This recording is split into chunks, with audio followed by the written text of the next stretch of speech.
Une fois que vous devenez maman, prenez conscience de la lourdeur de la responsabilité des vies qui vous ont été confiées. Généralement, on trimballe nos casseroles, on trimballe tous nos problèmes, surtout le parcours, jusqu'à ce qu'on devienne maman. Et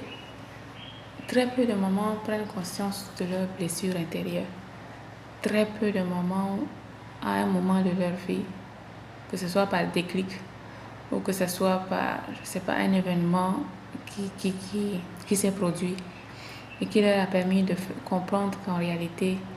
elles ont les souffrances, les choses qu'elles ont eu à subir beaucoup plus tôt, que ce soit dans leur petite enfance, que ce soit dans leur adolescence, que ce soit dans leur vie de jeune femme avant de devenir maman, ont des répercussions énormes dans leur maternité en fait.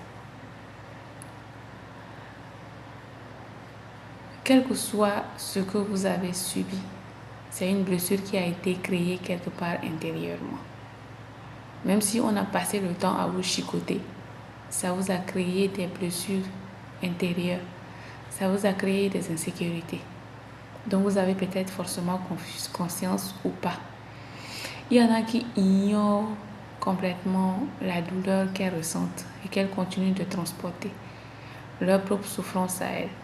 Elles essaient d'ignorer pour essayer de créer un monde où elles croient qu'elles peuvent offrir la sécurité totale à leurs enfants. Tant que vous ne guérissez pas,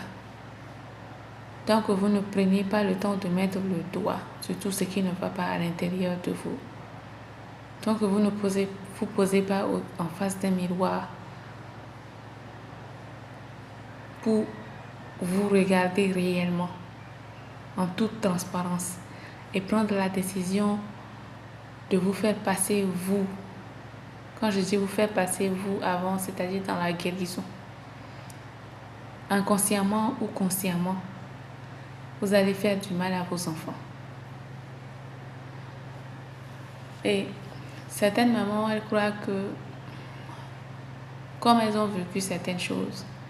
et que malgré tout elles continuent à exister